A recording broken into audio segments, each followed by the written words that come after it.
My name is Christine Walker, and I'm delighted to be hosting this brand new series of the stories of the afterlife for MNI Publishing. We're celebrating an important milestone as we bring you our very first book released by MNI Publishing, called Finding Purpose. And this will be the theme of all future episodes, as we present client stories from our amazing worldwide Life Between Lives facilitators. Today, I'm in conversation with my lovely colleague Lisbeth Lysdal, who has worked in the field of hypnotherapy and spirituality for more than 10 years. Lisbeth helps people to reconnect their essence and rediscover their true nature behind the conditioning, using both her intuitive abilities and her training in structured thinking, which she acquired through her education and 20 years of working in engineering. Over recent years, Lisbeth has appeared in several Danish podcasts and contributed to the MNI books Wisdoms of Souls and Finding Purpose, as well as participating in the documentary series Journeys into the Soul. Welcome to this next episode in our series Finding Purpose. This is the companion conversation about the book Finding Purpose, which has recently just been published by Michael Newton Institute. My guest today is my lovely friend and colleague Lisbeth Lysdal, thank you, who resides in Denmark. Good morning to all our viewers and good morning to you, Lisbeth. How are you? Good morning, Christine, and nice to meet you. Thank you so for much. having me for this conversation. Thank you. It's the start of a new year and we're talking about finding purpose, which is aligned with meaning. And I know at the start of a new year, certainly January the 1st gets people going into their resolutions and the changes that they want to make for the better. And whilst resolutions are not intrinsically about finding purpose, they're linked towards transformation. And what I'd like to ask you is what I ask all of our lovely people that are having this conversation with me. I'd like to ask you, what do you have a sense of purpose? What does purpose mean to you and why is it important for humankind at this time, Lisbeth? I think it was always important, but certainly at this time, even more important, because that sense of meaning, the sense of purpose can easily get lost in all the communication, Yes, all the exposure to social media and too many non-authentic presentations of other people, because we only see the glamorous side. We seldom see the pain and the hurt and the grief, because we do not show that up in public as much as we did. It was easier in olden times when we were talking with the neighbor. We had to call someone on a telephone that was wired in the wall. Then it was easier to be in a personal contact and know that maybe what looked beautiful on the outside had a different layer, but we usually don't see that different layer anymore.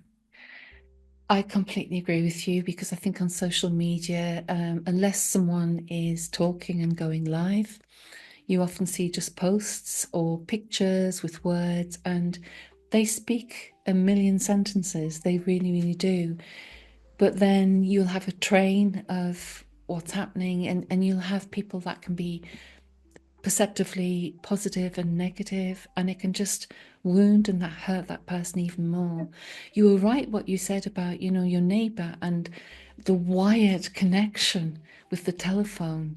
And there's never a substitute, because to see a person on screen like we're talking now, you pick up an awful lot of information as well, and body language and clues, and you can really read the person.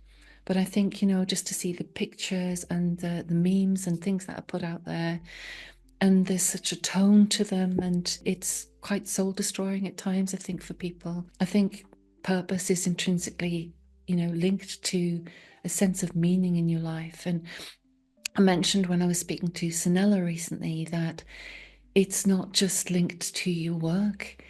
It could be walking someone's dog for an old lady that's not feeling very well. It could be anything. And I think as human beings, it's a natural exchange to give and receive and not have an imbalance in that. I think that's a really great explanation, Lisbeth. Thank you very much. Thank you. I wanted to talk about your brilliant stories that you contributed to finding purpose. There are two, and the first one involves your client Clara, and her title is Life from Different Perspectives, and it can be found under the chapter about loss and grief and pain and suffering. Can you tell us a little bit about this story with Clara? This story with Clara was actually very profound. It was quite an experience guiding that story because it was so important. Clara came to me with a grief that she could not understand. Yes. Her brother had died. Um,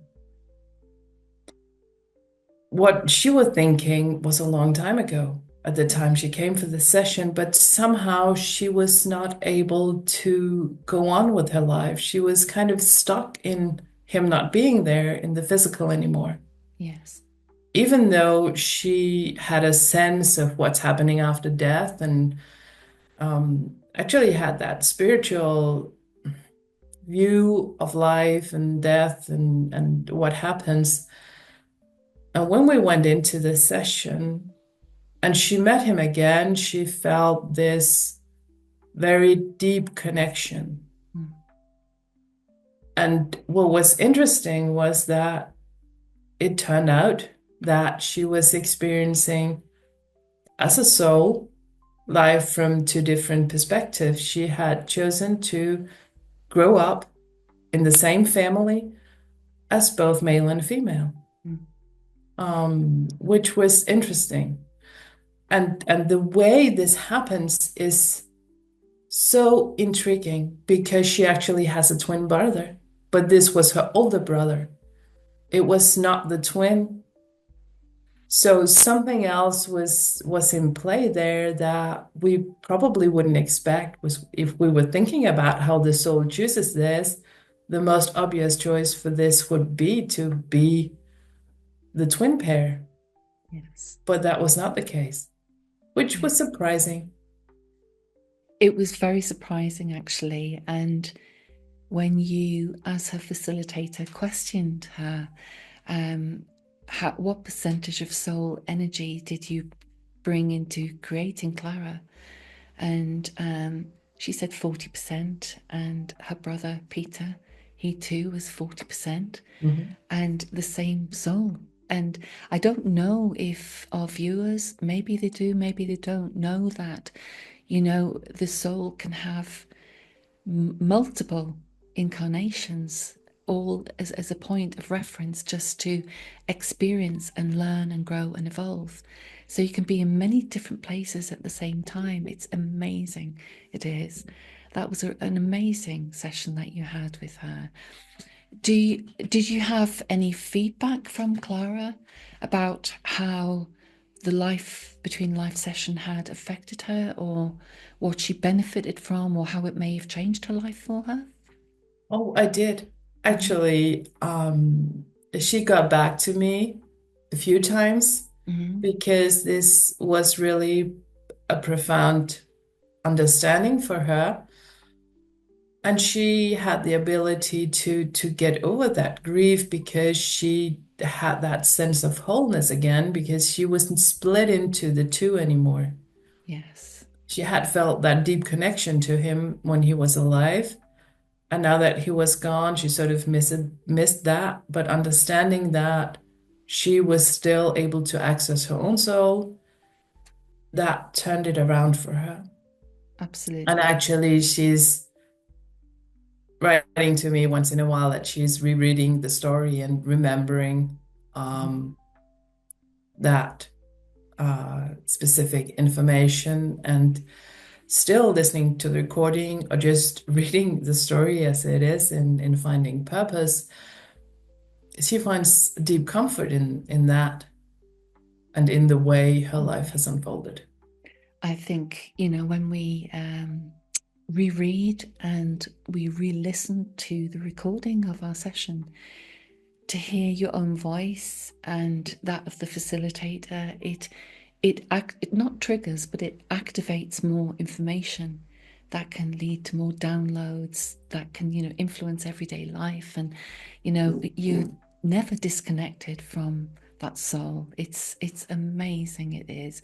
And what you said at the beginning of your story was that, life between life work is just one of the ways in which clients who are grief stricken, where they've lost a loved one through death, it's just one of the ways that they can reconnect.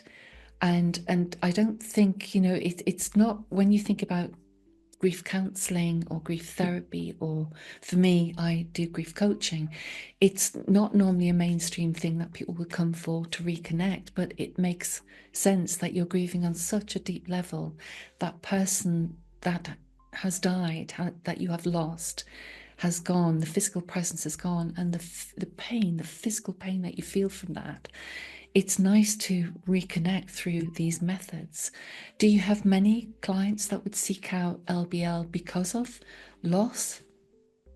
Quite a few. Yeah, A yeah, lot of people want that deeper reconnection that an LBL provides because it's their own connection. As we're talking about being on social media or talking to someone live on screen, just like we're doing now, that connection is deeper. So yeah, we're having that connection, and talking to your deceased loved ones through an LBL is a whole different and more personal and intimate experience than having, for example, a medium absolutely. translate and tell the story or deliver the messages. So I see quite a lot of people that have that spiritual perspective that wants to meet their loved ones and understand what happened to them in lives and why their relationships turned out the way they did. Absolutely. And I know when we do preliminary work like past life regression, that's another way for the grieving person to reconnect as well, to understand that the roles that they played with that other person, that it's just eternal. It's, that it's just a life after life after life where you're learning and sharing and growing. It's amazing work. Well done for that. Thank you. Thank you. Your second wonderful story was called The White Books. And this was an amazing story. And it came under the chapter about guides and advanced beings. And it involved Clara, your client, who originally, wanted to be an author, but she became an engineer. Can you tell us a little bit more about that, Lisbeth? Yes. Laura really was stuck in that worldview of her engineering field, being the skeptic.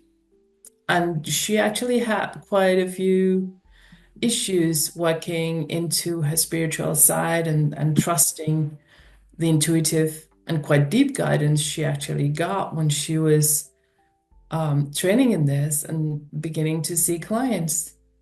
Yes, And in this session, what she turned out to be was a librarian. As we know, in this cosmic library between lives, where all the informations of the soul is in place for us to reach. And we often go there in LBLs. yes, The whole soul perspective, whatever happened, how the soul felt about it. Not that soul has feelings as we do, but their perception of it, the things we learn, how we evolve and grow through those experiences from all the past life we all have. yeah, Also, the guidance we got yes, on the way. And what Laura was a librarian in a specific section that she called the white books, a section of books that holds more general answers, but that when the soul gets them, it will understand and the answer will unfold in them Right.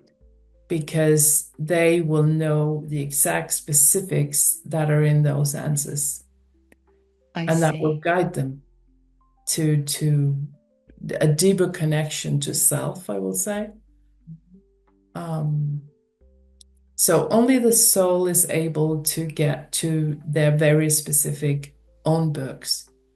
But through spiritual guidance, clairvoyance, coaching, any other spiritual modality, actually, even as LBL facilitators, when we're on the sideline, we usually get intuitive input about what is the next question I need to ask. And Yes. that all comes from those white books. So that was really interesting guiding that session and getting to know that this part of the library exists and how glowing and beautiful the light is in that part of the library. Yes. Absolutely. And I loved that it was, different to the soul's own book. Yeah, which, we deem this to be like maybe a great big voluminous thing, full of information for the soul. It's all of its entire existences. And so to see the white books, which are described as very thin and full of light, and they have generic messages in them so that any soul reading them, it's not how they interpret them themselves, it's how the message as they're reading it is received inside of them, and it awakens a response, an answer, and maybe an action inside of them. Would that be correct? That would be correct, and it really supports even the purpose I find in doing LBLs, because when doing a life between life session, Mhm. what I really want to happen, other than the client getting the answers they want, I really Yes. want them to reconnect to their soul, to their essence, to their higher selves, whatever they choose to call it. And knowing that those answers that we get from the white books are able to just get them a little glimpse of that connection is amazing.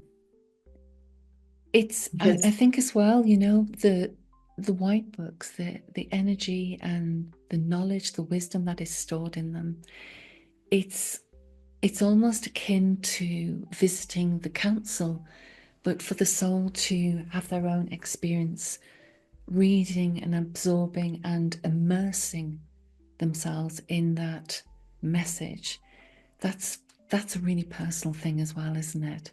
yes, it is. And that again, the answers, the true answers is coming from within, not the generic one, Yeah. but what you need in that generic question or answer.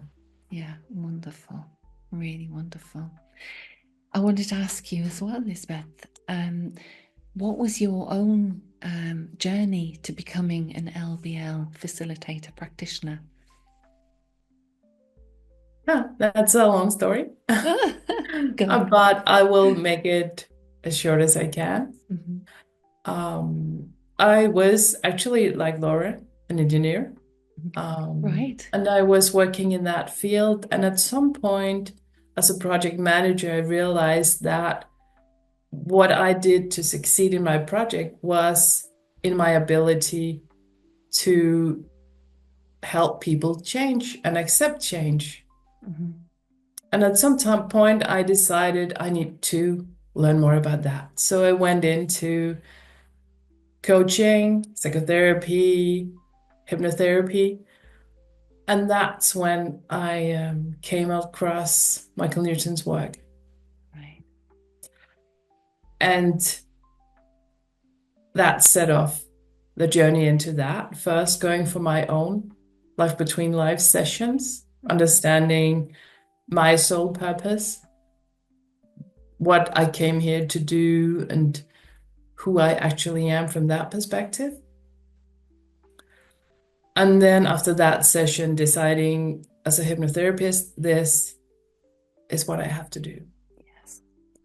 And I Yes. had the most funny thing happen to me that really pointed me to being on the right path about this because I had to do life between life training. My clients had begun dropping into past lives. Um, and I decided I need to know more. Yes. Even before I decided to go to the life between life training, and I was looking at different options through the alliance partners, and I was writing a few of them, Mhm. and only one got back to me. Right. So I decided to sign up for that. And 2 days after I signed up for that, I went for a sales class. And in that class, there was the first psychotherapist that I ever went to. Oh, There was a woman who was in the engineering field doing what I had been doing a few years ago. And then there was a beautiful Danish woman who had lived in Arizona and had just moved back to Denmark, and she was an LBL facilitator. my goodness. And she said, that's the right choice for your training. Hello.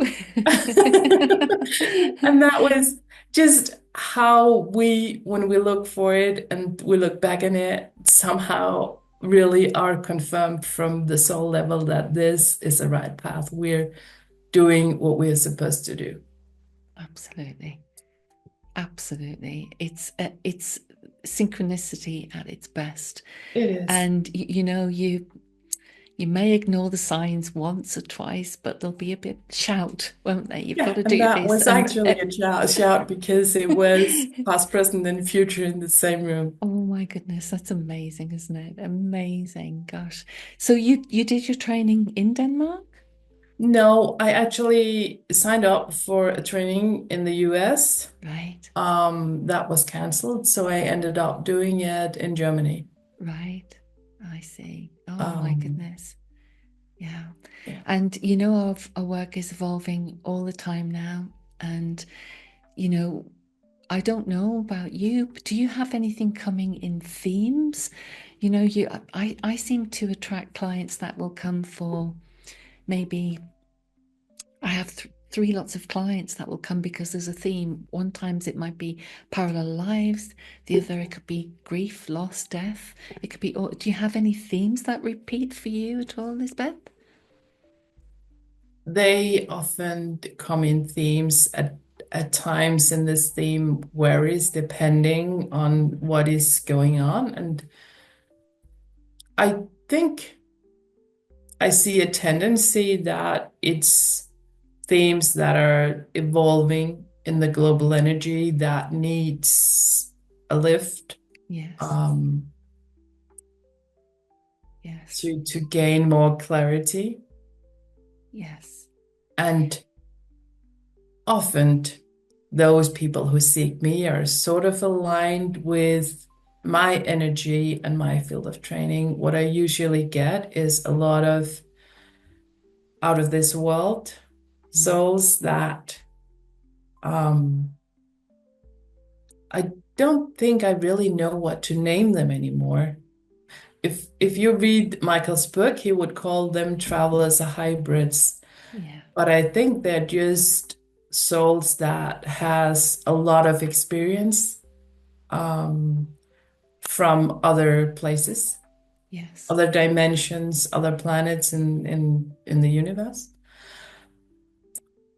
And those that travel that do not incarnate directly through the womb state, but sort of has the abilities to step in and live part of a life and then step out without anybody noticing and where they went. Mm. Um, There's a beautiful example in that in the series of Journeys into the Soul that's on Gaia TV or through Amazon Prime in the US, of this place of exit and returning home after that kind of experience. So, for those who don't understand about, yes, I know that Michael called them hybrid and then travelers. Sometimes you call them off grid. Sometimes they are, I've heard other people call them ETs, whatever. We know that they're coming for the greater good of humanity to share and help us. Are they the same as what we call walk-ins then, Lisbeth? No, I No, don't think so. I no. think those that if they're off grid, like we're talking those that do not Right. incarnate through the womb state, Yes. they are so experienced that they're able to manifest the physical body Right. um, without having to walk in or interfere with any existing soul in it because the walk-in concept, I really don't like that No. because I don't believe in it. Um, the soul holds the body Yes. and has the charge of the body, and we don't get lost. We are whole, we are there, but maybe we lose the connection and the remembrance. Right. But no one is able to take over our body. No. I do not believe that through those hundreds of sessions I've done. I That am that completely is with you. how Yes. it is. Yes, absolutely. And that's what's so great about all of us, you know, being individuals, doing what we do, having an en masse learning, different perspectives, as we've talked about today, of the same thing, but different perspectives of it. It's amazing. Thank you for sharing It that. is, and every modality serves its purpose at the time. So I don't Yes. believe anyone will ever be able to take the wrong path. We Hmm. can take side turns Yes. and then return to ourselves again with a knowledge or learning or deeper wisdom Yeah. of what it means to be lost. Yes. I like to think, I like to put stories in my own head together and metaphors, and I think about the Wizard of Oz and Dorothy and her companions on the yellow brick road. And, we're with each other, then we go that way and they go that way. And then we get more companions along the way. And this is how we learn, isn't it? We're students and teachers all at the same time. It's Exactly. wonderful. Thank you. Um, how can our viewers find you? Oh, they will be able to reach me through my website. Mhm. It's in Danish, but Google Translate helps in that. And if you want go into the booking system, there's options for sessions in English. Lovely. They can find my webpage. It's my name, and it's in the book Mhm. and on the Michael Newton Institute webpage Wonderful. and listed in the Thank you so facilitated much. sections. And before we finish today, do you have any last words for our viewers? Anything that you feel hasn't been said or you would like to say?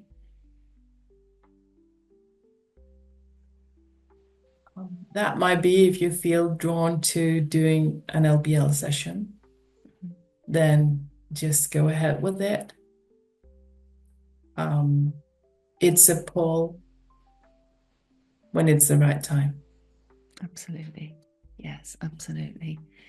And, I think I could speak for many of us that, when we have clients, uh, it might be different now, but in my early days, what I found was that, life between life work and to some degree past life regression, it's not mainstream work. And people will have, if they've got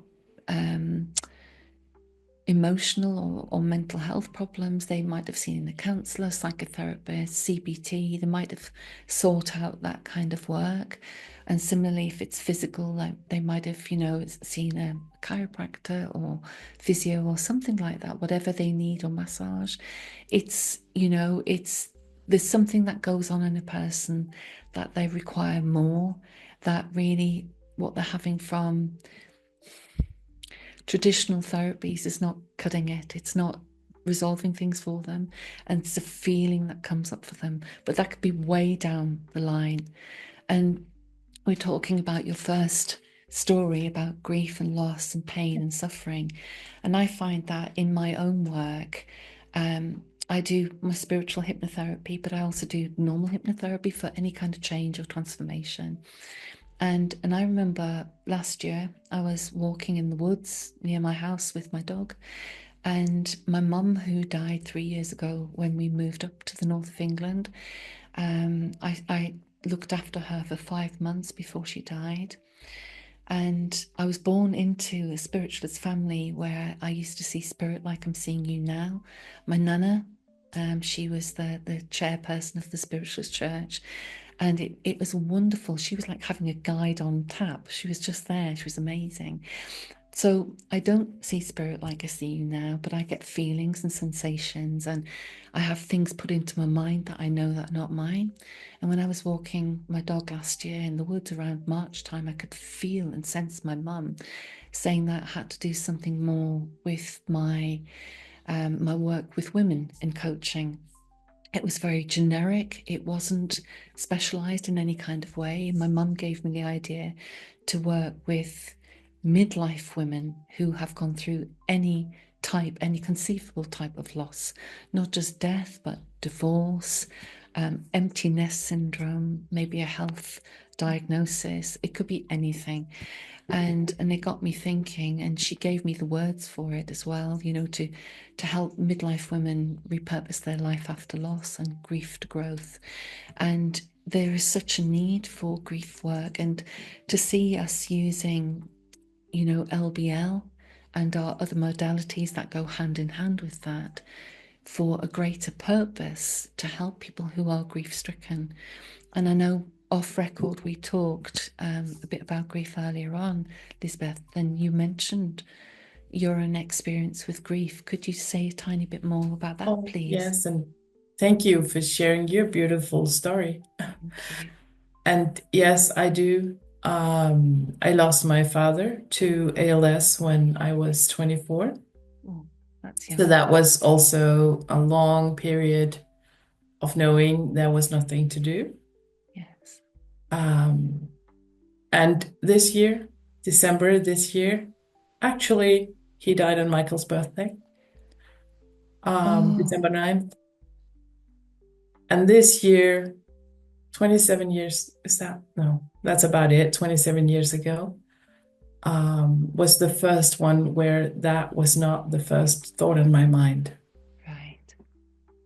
Um, so grief is just so present. And what I experience, should say, a lot of young people are coming to me now, and I think that's the resonance because I experienced that early loss Yes. and have a different kind of understanding into that. I think as well, at any time, loss through death is one of the most painful things that we can experience. And the soul knows part of it is pre planned, but as human beings with a human functioning body, and it's a real pain that we feel when we lose someone. And loss at any age is not nice, but especially when you're younger in your formative years, and the loss of someone who has been there and is a role model for you, and who is, without you even realizing, has guided you on this side. And then to suddenly lose that, it takes a lot to rise and come through that, and a lot of experiences, and I find with grief, it's people don't come immediately when someone has died or they've had an experience of any kind of loss. Normally it's their work colleague, it's their family, it's their friends, they're their counselors, and they're the ones that support them. it comes way down the line before that person individually will seek someone out. So it's wonderful that you're getting younger people coming to you now who are, I don't think the word switched on is the right one, but it's they're opening up to something more, and they're seeking help instead of, maybe soothing themselves in other ways. It's wonderful that they're seeking this out to learn and be open to that learning. So well done for what you're doing, Lisbeth. It's amazing. Thank Thank you. you. I have loved our chat today, and I just wanted to say a big thank you. We know where our viewers can find you, and when we will put all the details down below. And I just want to say thank you and Happy New Year to you, Lisbeth. It's been an absolute joy to chat with you today. Thank you. You're welcome, and thank you, and Happy New Year to you as well, Bless you, and darling. all of you. Bless you. Thank you.